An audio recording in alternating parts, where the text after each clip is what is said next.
Halo teman-teman, kembali lagi bersama Palma Anjas, channel yang akan menghadirkan alur cerita film-film unfaedah dan dipastikan tidak akan menguras kuota internet Anda.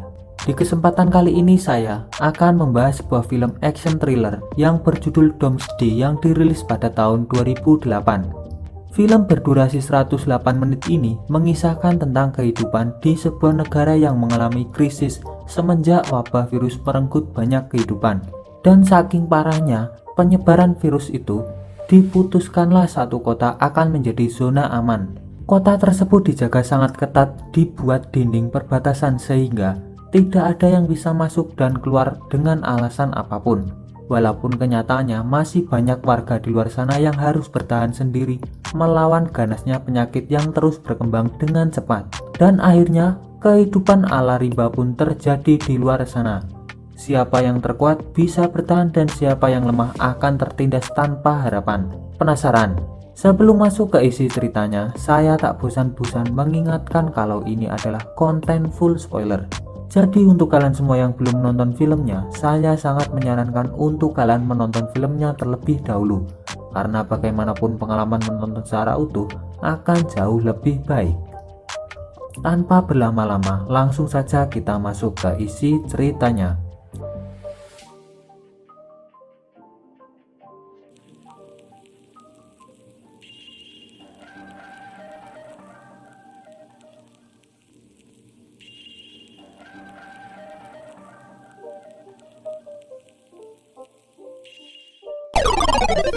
Virus doesn't choose a time or place.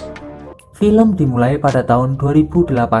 Inggris telah dilanda virus mematikan yang dikenal dengan nama Reaper.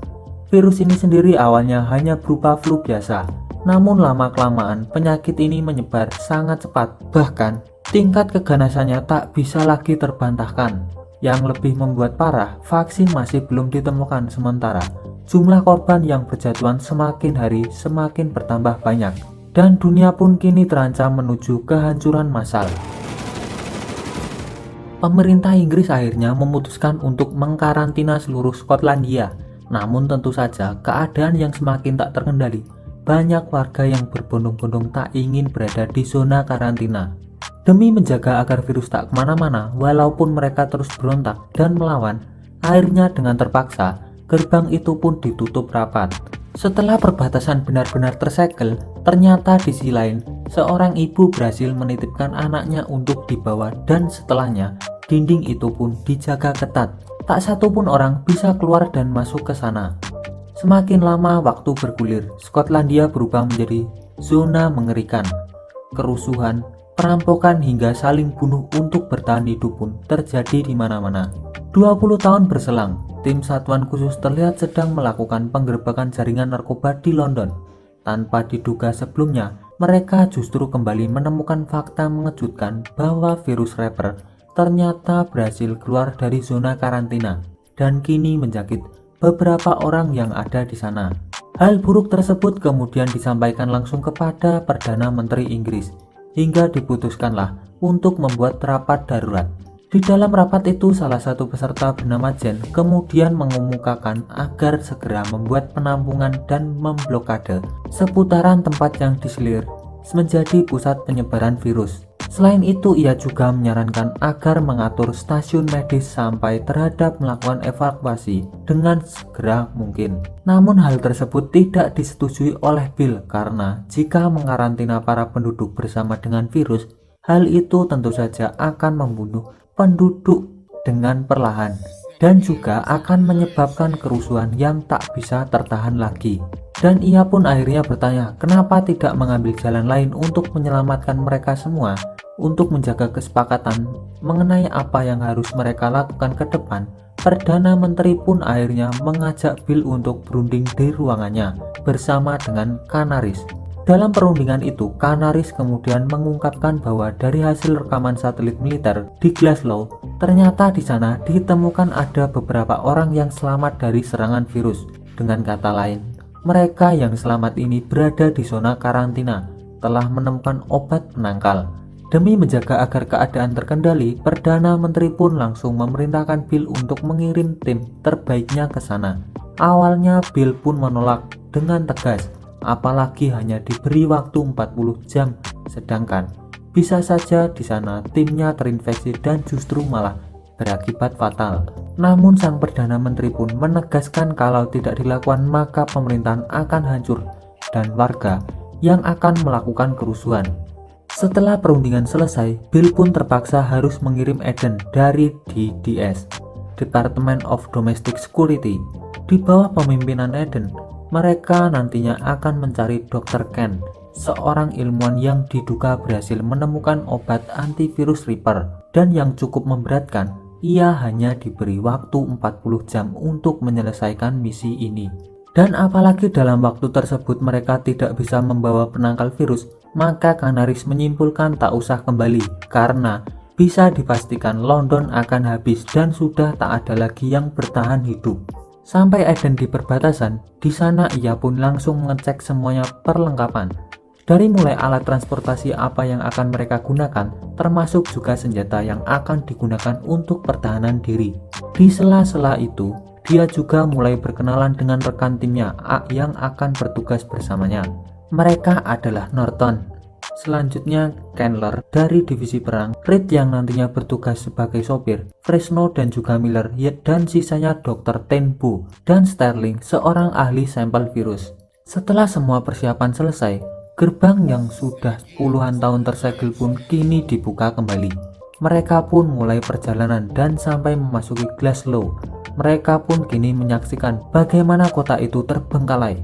Di sana hanya menyisakan bangunan-bangunan tua yang kosong tanpa adanya tanda-tanda sebuah kehidupan. Tak lama kemudian sampailah mereka di sebuah rumah sakit dan Eden pun beserta timnya segera turun untuk memulai pencariannya. Dengan penuh hati-hati, ia pun memimpin pencarian, bahkan mulai memeriksa keadaan rumah sakit dengan menggunakan mata palsu yang sekaligus ia jadikan kamera pengintai. Setiap lorong dan juga setiap ruangan mereka pun sisir dengan hati-hati. Namun sekian lama mencari ternyata tak kunjung ada petunjuk apapun selain bekas praktek dan juga kerangka manusia yang berserakan di mana-mana. Sementara itu di dalam kendaraan, Reed dan juga Candler mendapati bahwa layar kamera mereka tiba-tiba error. Hingga saat berhasil dinyalakan, tiba-tiba saja muncul seseorang di sana. Dan tanpa pikir panjang si Candler pun langsung keluar untuk menolongnya.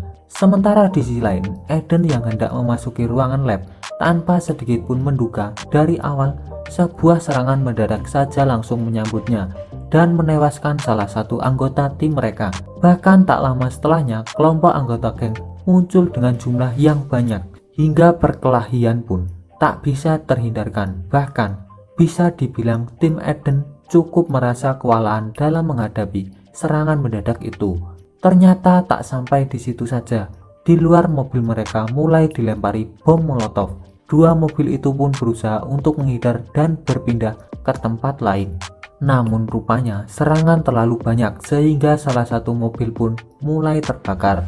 Yang lebih mengejutkannya lagi, orang yang tadinya telah mereka tolong ternyata hanya berpura-pura. Karena tak lama setelahnya, ia pun menyerang Candler dari belakang dan langsung menggoroknya. Di sisi lain, Reed yang juga mulai diserang, terlihat berjibaku dengan cukup sengit.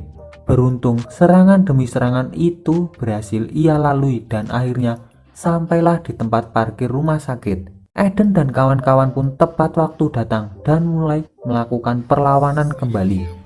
Dan saat mereka akan pergi dari sana, tiba-tiba saja Reed malah terkena panah dari salah seorang penyerang hingga membuat mobil mereka langsung terbalik. Mereka yang masih selamat terlihat mencoba melakukan perlawanan semampu yang mereka bisa lakukan. Namun memang apa daya, musuh yang harus dilawan justru semakin tak terhitung. Norton dan temannya berhasil menyelamatkan diri, sementara sisanya harus mati secara mengenaskan. Dan satu lagi Eden di sana berhasil ditangkap dan langsung dibawa untuk diinterogasi.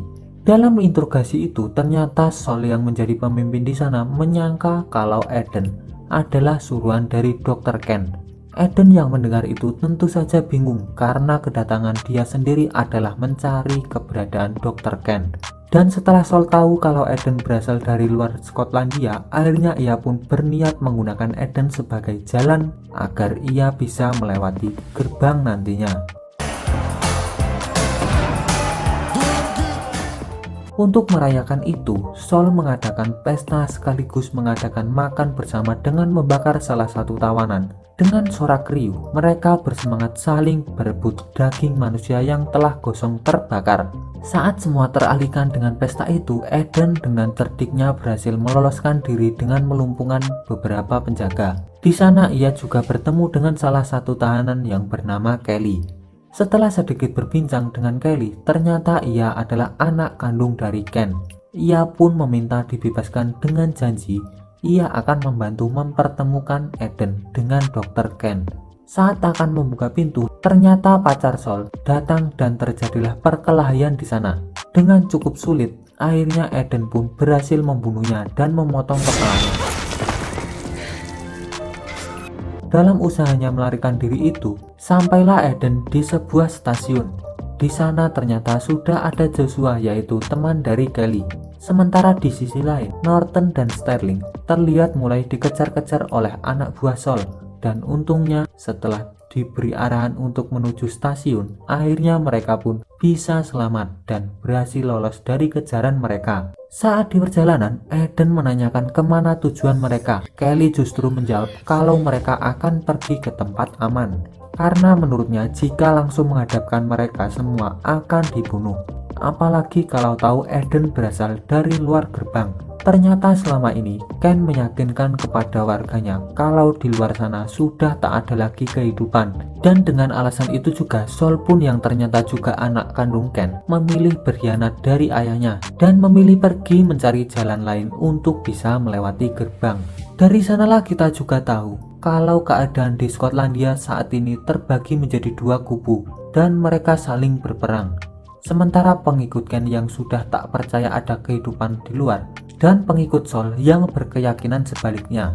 Setelah turun dari kereta, Eden dan yang lainnya pun kembali diajak menuju ke sebuah jalan di antara bebukitan sampai melewati sebuah terowongan. Tiba-tiba saja mereka diserang oleh kawanan pasukan Ken yang sedang berpatroli. Agar bisa cepat bertemu Ken, akhirnya Eden pun menyarankan untuk menyerah saja. Namun sayang sekali Joshua yang sempat berlari harus terbunuh oleh panah salah satu pasukan mereka. But there is no cure. Singkat cerita, bertemulah mereka dengan Ken. Di sana Ken terlihat sangat tidak menyukai kedatangan tamu dari luar. Ken bahkan mengatakan kalau alasan mereka hidup bukan karena ilmu pengetahuan, melainkan karena menjalani hidup yang alami. Dengan kata lain, mereka yang hidup di sana adalah orang-orang yang selamat dan berhasil mengisolasikan diri dari serangan virus 20 tahun lalu. Walaupun Eden telah mengungkapkan kalau virus Reaper telah kembali, namun Ken sepertinya tidak peduli karena menurutnya dulu dirinya pun ditelantarkan begitu saja oleh pemerintah tanpa ada pertolongan sedikit pun. Kembali ke London, ternyata virus Reaper telah menular lebih cepat dari yang dibayangkan. Saat semua dibingungkan dengan bagaimana menanggulangi virus tersebut, tiba-tiba seseorang yang terjangkit berhasil menerobos masuk ke tempat Perdana Menteri. Beruntung Bill segera bertindak dengan cepat melumpuhkan si pria tersebut. Namun tanpa diduga, darah yang terinfeksi virus itu tak sengaja nyiprat ke wajah Perdana Menteri. Dan ia pun dengan arahan dari Canaris mau tak mau harus diisolasi. Tak bisa membayangkan dengan hal buruk yang akan terjadi. Perdana Menteri pun akhirnya memilih bunuh diri di sana. Sementara itu, Eden terlihat dimasukkan ke dalam pertarungan gladiator untuk melawan prajurit terbaik pilihan dari Dr. Ken. Dengan perlengkapan penuh, musuh pun mulai menyerang Eden bertubi-tubi. Sedangkan Eden sendiri yang tanpa senjata apapun hanya bisa menghindar dari serangan itu. Sementara, ternyata di sisi lain Norton berhasil melumpuhkan penjaga. Dan setelahnya, Kelly pun mengajak Norton masuk ke dalam gudang senjata. Sebagai pemimpin dari satuan khusus, tentu saja Eden pernah dilatih untuk jeli dalam berbagai keadaan. Akhirnya melihat ada kesempatan, ia pun mulai naik dan merebut senjata salah satu penjaga yang ada di sana. Martil itu pun ia gunakan dengan cepat untuk membuat serangan balik. Dan benar saja, tak butuh waktu lama bagi Eden untuk membuat musuhnya terjungkal tak berdaya. Tak terima dengan kekalahan, Dr. Ken pun memerintahkan untuk mengeksekusi langsung Eden. Namun tiba-tiba saja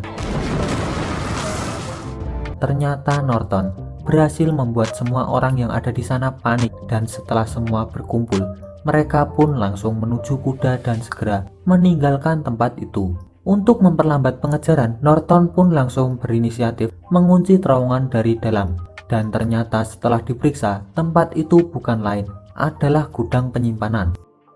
Setelah generator berhasil dinyalakan, mereka pun akhirnya menemukan sebuah mobil. Namun sayang sekali, saat mereka akan kabur, Norton terpanah hingga tak ada pilihan lain, ia pun akhirnya ditinggalkan. Setibanya di jalan raya, rupanya kebahagiaan masih belum juga berpihak kepada mereka, karena ternyata mereka kembali dipertemukan dengan kelompok si Sol. Melihat itu, Eden secara nekat berinisiatif untuk menabrakkan langsung mobilnya. Dikira si Sol ini pemberani, namun pas mau ditabrak, dia sendiri malah yang menghindar. Akhirnya Eden pun bisa langsung dengan cepat membalikan mobilnya dan langsung kabur ke arah berlawanan. Tak terima, Sol dan anak buahnya kembali tancap gas dengan barbarnya, dan aksi kejar-kejaran pun berlangsung sangat sengit. Hingga suatu waktu, anak buah Sol berhasil mengejar Eden dan bersiap melepaskan anak panahnya. Saat itulah Eden secara cepat mengerem langsung mobilnya, dan alhasil panah itu pun justru mengenai kepala dari mayat pacar Sol. Dengan mengandalkan skillnya dan penuh amarah, Sol pun akhirnya berhasil melompat ke arah mobil Eden. Pertarungan pun tak lagi terhindarkan, di mana mereka saling mencekik, saling tonjok, dan juga berbagai aksi menantang maut yang lainnya. Satu persatu anak buah Sol yang kekurangan gizi itu pun akhirnya mati. Dan di suatu kesempatan, Eden berhasil mendesak Sol sehingga jatuh dari mobil. Namun ternyata Sol kembali muncul dari arah belakang dan mengamuk-ngamuk. Tiba-tiba saja di depan, anak buah Sol langsung memalangkan busnya untuk menghadang. Merasa tak ada pilihan lain, akhirnya Eden pun dengan kecepatan penuh langsung saja menabrakkan diri, dan Sol pun meninggal di sana dengan kepalanya terputus. Saat semakin menjauh, tiba-tiba mereka dikejutkan oleh kemunculan sebuah heli yang langsung mendarat di tengah jalan. Ternyata itu adalah Canaris yang langsung menanyakan dan meminta obat penawar yang telah mereka pesan. Setelah dipancing oleh Eden, terungkaplah kalau Canaris akan lebih dulu membiarkan virus itu menyebar, dan nantinya ia akan memberikan penawar. Dengan begitu ia akan dianggap sebagai pahlawan. Tak mau berdebat lama, Eden pun menyuruh Sterling untuk membawa Kelly dan mengatakan bahwa orang yang selamat dari virus bisa jadi penangkalnya yang nantinya bisa dibuat vaksin dari darahnya. Ketika Eden tahu sifat sebenarnya dari Canaris, ia pun menolak ikut dan memilih tinggal di Skotlandia. Tak lama setelah itu, ia pun bertemu Bill sekaligus memberikan rekaman percakapan tentang niat jahat Canaris. Di akhir cerita, Eden pun mendatangi kelompok Sol dan langsung menunjukkan kepala Sol di hadapan mereka. Siapa yang kuat, dialah yang berkuasa, dan Eden pun diterima langsung menjadi pemimpin mereka, sekaligus yang akan memimpin pertarungan dengan Ken nantinya. Dan film pun selesai. Ending yang sangat-sangat jancuk. Menurut saya, dari segi cerita film ini sangat mantap jiwa. Hanya saja, saya sendiri tidak main dalam film ini sehingga film ini kurang sempurna. Cik. Terakhir, kira-kira menurut kalian, pelajaran apa yang bisa diambil dari cerita film ini? Pesan saya hanya satu, yaitu adalah jangan goblok. Beritahu saya di kolom komentar, dan terima kasih sudah menonton video ini sampai akhir. Bye bye.